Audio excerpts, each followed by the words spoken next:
Welcome to Artist on Record. Today, here's a short clip of my conversation with Jim Harpo Valley of Paul Revere the Raiders and his time hanging out with Dennis and Brian Wilson of the Beach Boys. Don't touch that dial. It all starts now. I'll tell you one story if you'd like to hear. This was in late '66. Good Vibrations had just come out. And it was Christmas vacation. I'd come up to Washington State, had some time with my wife at the ocean. And then I was queued up to fly back at a certain date. And I'd called Terry because there was a session. He said, well, listen, don't come back to stay another day. The Beach Boys are playing up there tomorrow night. And you should go give Dennis Wilson a doobie of that stuff we got, which was amazing stuff. And so I said, I don't really know Dennis. He said, oh, he knows you. Okay, so the story goes, I have this bouquet of flowers in one of my pockets, and late '66, I'm in the press box and say to my wife, well, let's go backstage and give this to Dennis. So we're coming down these ramps, the Seattle Center Coliseum, coming down these ramps, and these two cops say, you can't go there. And it was kind of like I was still in the Raider, mindset. I just went, it's cool, man. And there's some girls up on a different level that are going, Harpo, Harpo, Harpo. And so we start running, and these cops, they each take an arm, and somehow adrenaline, I didn't know karate, but I do something like this, and they went flying off me. And the next thing I know, there are like 5, 6, 7, 8 cops on me, pushing me down, trying to knee me in the face. And a disc jockey, hit one of them. And anyway, we ended up, they never got to my face, but we're down in the men's room, and I'm handcuffed, and I'm really pissed and swearing at these cops. And Pat O'Day's there saying, this is one of Seattle's most respected citizens, yada, yada, yada. And and all of a sudden I realized I had a joint in my pocket. So my attitude changed. And I'm saying, I've never been in trouble with the police and you really have to go to the bathroom. Okay, so they uncuff me, and I go into the stall, and I got a coat that has 5 or 6 pockets, trying to take a leak, trying to find this thing. And finally, toward the end, cop says, you're still under arrest. You got to get back out here. So just as he says that, my hand goes in one pocket, and there it is. I open the door, it's in my hand. Dennis Wilson comes walking in and I go up to him and I say, Dennis.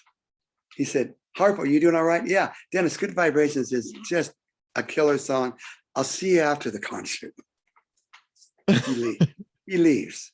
So, and then Pat O'Day had me introduce the Beach Boys. So 5 minutes after being handcuffed, I'm in front of like 10,000 kids saying, the Beach Boys.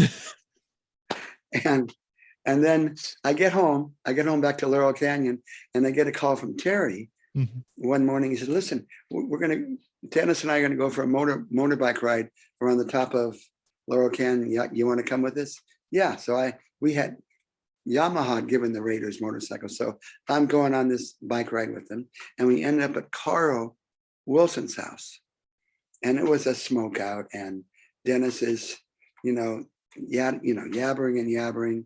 And he's saying, yeah, Brian and I are like this. We're writing songs together now. And all of a sudden, here comes Brian. And Dennis goes, ba-da, ba-da, ba-da.